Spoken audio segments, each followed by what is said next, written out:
گەورەترین فەرهودی کتێب لە کوردستان. هیچ کوردێک نکوڵی لەوە ناکات کە لە مێژوودا بەردەوام کۆڕی خوێندن و زانستی ئاینی لەسەر خاکی ئێمە گەرم بووە.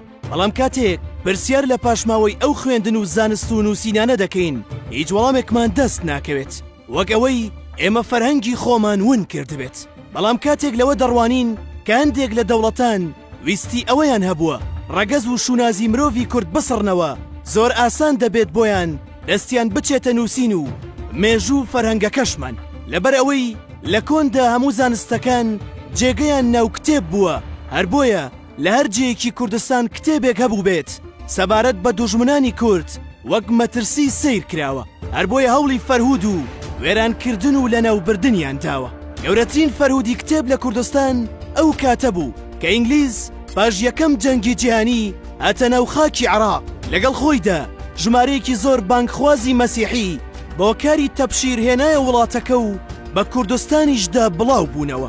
سیاسەتی بانکخوازەکان ئاین نەبوو، بەڵکو کڕینەوەی دەستنووس و کتێبەکانی ئێمە بوو. لە هەر ناوچەیەک چەند کەسێکی کوردیان وەک چاوساغ بەکرێگرت بوو کە زۆربەیان خوێندەوار و مەلا بوون. هەرکەس کتێبێک یاخود دەستنووسێکی هەبوایە لێیان دەکڕیەوە. گەر کتێبەکە بایی 1 درهەم بوایە ئەوان بە 10 درهەم دەیان کڕی. خەڵکی ئەمەش وایان دەزانی ئەو خوێندەوارانە کتێبەکانیان بۆ خۆیان دەوێ. بەیاگالەوەی موبەشیرەکان لە پشتی ئەم فەرهودەوەن.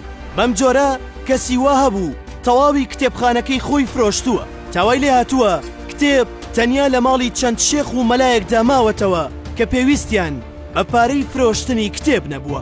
موبەشیرەکان تا ساڵی 1958 لە عێراقدا مانەوە و پاش ئەوە دەرکران.